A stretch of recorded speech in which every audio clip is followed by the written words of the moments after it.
Good afternoon, good morning, good evening, everybody. It is Saturday, October 19th, and you know what that means. It is time for the High Risk Wrestling Podcast. I am your host, acknowledging your new tribal chief, Solo Sokoa.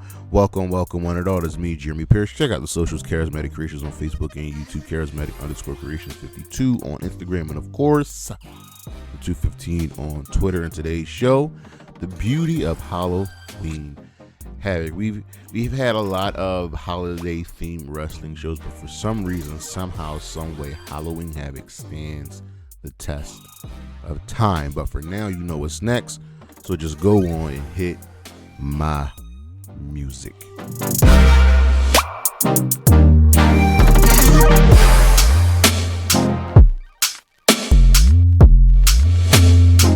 Now you know what we're about to do now. These are the best matches in the history of Halloween Havoc. We start with number 5, 2023, the NXT Championship match, Ilya Dragunov versus Carmelo Hayes. This was so good. NXT needed to find a way to reinvigorate themselves, and you had Melo, who was on an incredible tear and had eventually lost the NXT Championship. And then you had Ilya Dragunov, who after his feud with Gunther was elevated. Here he is as the champion, defending against Carmelo Hayes and retaining in an absolute banger of a match. Then we have 2022 at number 4, another NXT Championship match, Braun Baker versus Ilya Dragunov versus J.D. McDonough. Another great match. Braun carried the torch after Carmelo Hayes. Ilya Dragunov was doing what Ilya Dragunov does, but the real shocker here was J.D. McDonough. If you see them on Raw, you would think he's just some comedic wrestler with, some skills, but I and a lot of people know that he is a fantastic, phenomenal talent, was major in the NXT UK scene, and here he is, part of this triple threat match, being just one of the best wrestlers alive. Number 3, Io Shirai versus Candice LeRae, NXT Halloween Havoc in 2020. Absolutely fantastic match. We know what Io can do. I know what Candice can do. This was a tables, ladders, and scares match for the NXT Women's Championship, with Io defending against Candice, and they had a really good rivalry going on after Io turned heel. This was just good. The alignments have flipped, and these two have really great chemistry together in an awesome match, with just Candice getting thrown off of ladders, going through ladders, and Io doing what Io does. This was an absolutely fantastic match. Number 2, Rey Mysterio versus Dean Malenko, Halloween Havoc in 1996. You're going to see a name being synonymous with Halloween Havoc. That is one, Rey Mysterio. Any WCW fan knows that the Cruiserweight division was honestly the saving grace for WCW in the 1990s. Jericho, Eddie Guerrero, Rey Mysterio defended their championships left and right, and Rey was the champion here, defending against the submission specialist and Dean Malenko. Their differing styles made for a great match, and in the end, Dean Malenko, the Iceman, won, but Mysterio got the chance to show who he really truly is. And of course, we know what number 1 is. Eddie Guerrero, Rey Mysterio Jr., Halloween Havoc in 1997. This is the match between two beloved stars that everyone remembers for Halloween Havoc. It will always lead back to this. Eddie and Rey had something special. Rey Mysterio, we remember the gear. It was inspired by the Phantom comic book. Man, his mask was on the line for Eddie's title shot. This was just an incredible match. This is one of the best matches in the history of WCW, hands down, bar none.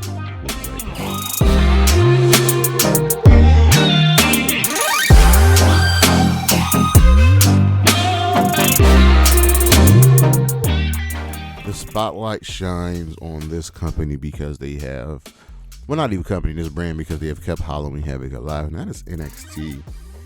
NXT has gone out of the way to continue the tradition of not only Halloween Havoc, but holiday themed shows, and they've been doing Halloween Havoc since 2020, and they're going to continue doing it. This has been Something that I was very much looking forward to, because honestly, if you think about all of the WCW pay-per-views, the one that I think people really remember the most consistently is Halloween Havoc and the Giant Pumpkin. NXT is continuing that theme, continuing that tradition, and I'm just happy it's here. They've given us some great matches, they've given us some great title changes and some good stories, and they've also given us Shotzi Blackheart as the host, and she has been the perfect host for Halloween Havoc. This is just a good relationship and a good partnership, and NXT has really found their groove with these shows. Let it continue. We'll be right back.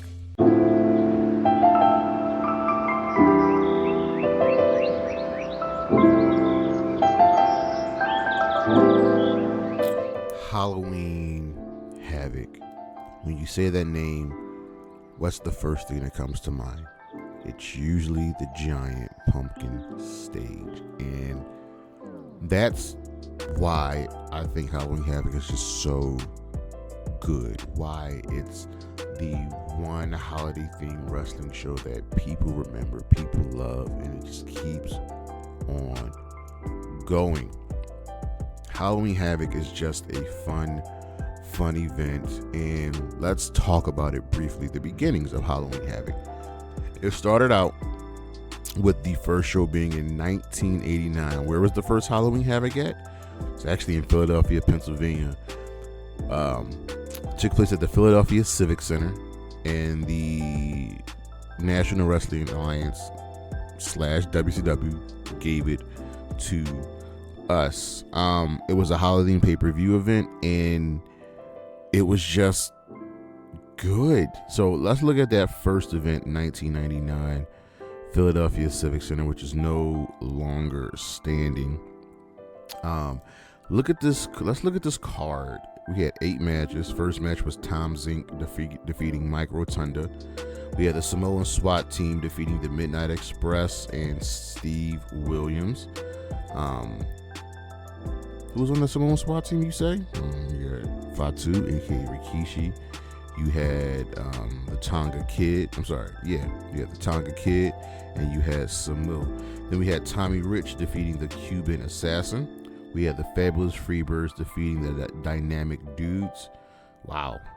Shane Douglas and Johnny Ace with Jim Cornette. We had Doom, Ron Simmons, Butch Reed with women, aka Nancy Benoit, defeating the Steiner Brothers. This is one of the best matches in the history of Halloween Havoc just as a whole. We had Lex Luger defeating Brian Pillman. The Road Warriors defeated the Skyscrapers, and in the main event, Ric Flair and Sting defeated Terry Funk and the Great Muta.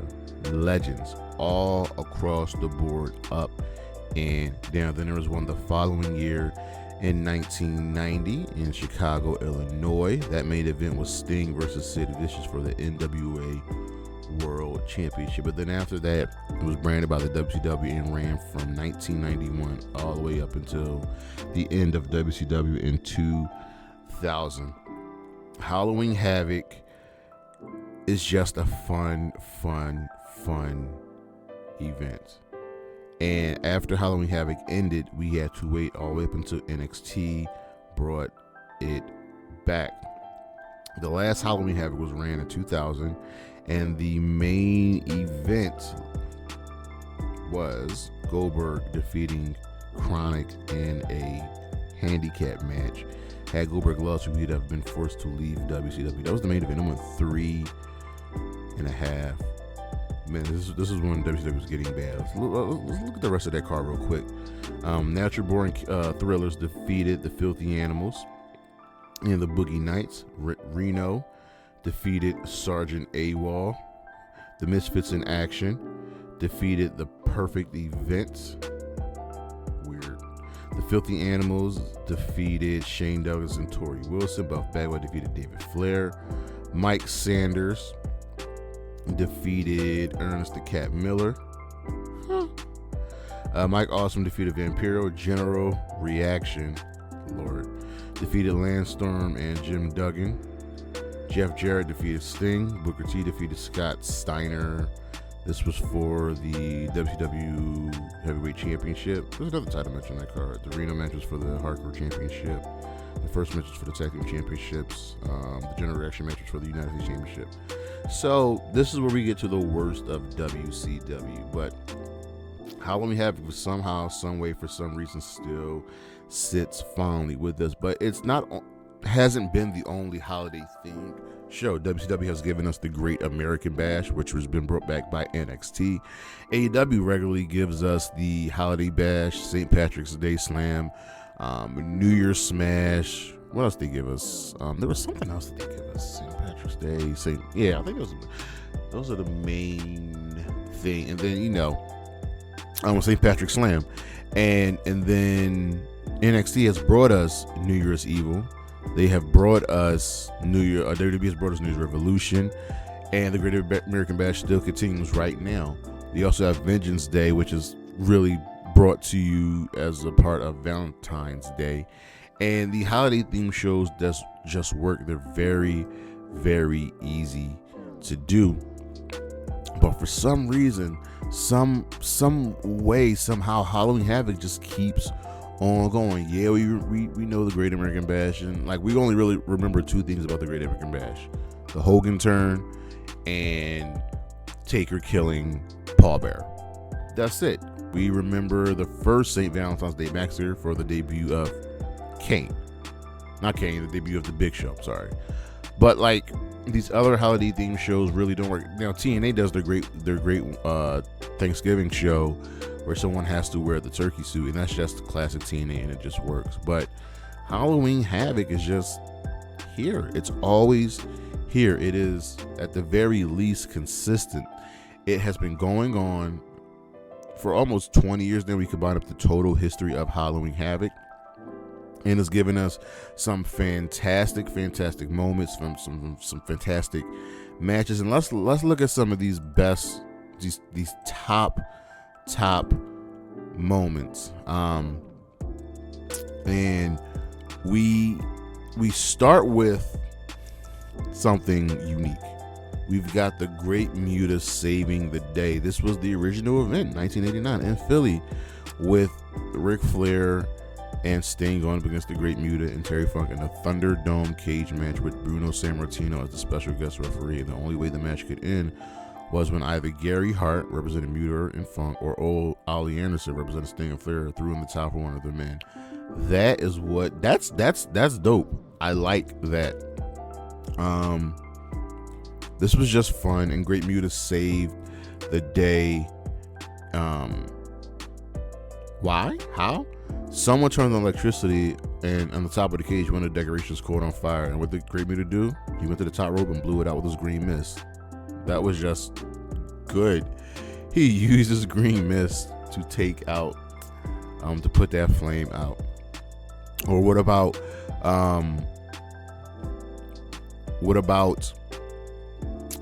the great matches? Because that was a great moment. Actually, no. Before we even get to the great matches, let's get into the worst thing that has ever happened in Halloween Havoc. And that would be none other than the Chamber of Horrors match. This took place at the 1991 edition of Halloween Havoc. If you were listening closely, that was actually the very first WCW branded Halloween Havoc. And this was an 8-man tornado tag match with a secondary smaller cage on top of the first cage, and sat in the middle of that cage was an electric chair. And this would be the only time we would get this horrible match. Yeah, it was absolutely atrocious. I don't really know how to describe it other than that. So who are the teams? It was Sting, the Steiner Brothers, and El Gigante versus Vader, Cactus Jack, Abdullah the Butcher, and Scott Hall. and this was Scott Hall was doing his Diamond Stud thing. Somehow, some way, for some reason, One Man Gang and Oz were advertised for this match, and this just wasn't good. There was a spooky. All right, this was a bad show, right? And you should definitely go check out a lot of the interviews by Jim Ross and Tony Schiavone when they talk about this horror show of a match. And like, it was fun, but in the end, it looked horrible. I'm having a hard time talking about this, and I wish you could all see it and hear it. And it just wasn't bad. Who got murdered at the end? That would be Abdullah the Butcher, and it was not received well. This match was just bad. This was hands down the worst moment in the history of Halloween Havoc, and I'm glad they haven't done this match since. I'm glad that they have not brought it back. Maybe if you tweaked it, you know what I mean, it could possibly work, but no. A great moment we had was when Chucky was hosting with Shotzi. This was just good synergy with the USA Network. Chucky, whose show just recently got canceled, was just on a roll, on a tear. And when Halloween Havoc was brought back for the first time, it showed that the old NXT could be there. You know what I mean? Halloween Havoc has started to become etched into the bloodline, into the veins of NXT, and we've gotten some great matches. We gave you the first 5, but we still have other things like Raquel versus Rhea from the 2020 show, Steven Regal versus Davey Boy Smith from the 1993 show, Goldberg DDP from the 98 show, Damian Priest, Johnny Gargano from the 2020 show. This was during the Thunderdome era. So Halloween Havoc somehow, some way continues to stand the test of time. It continues to look good. It continues to be that event that we look forward to every single year.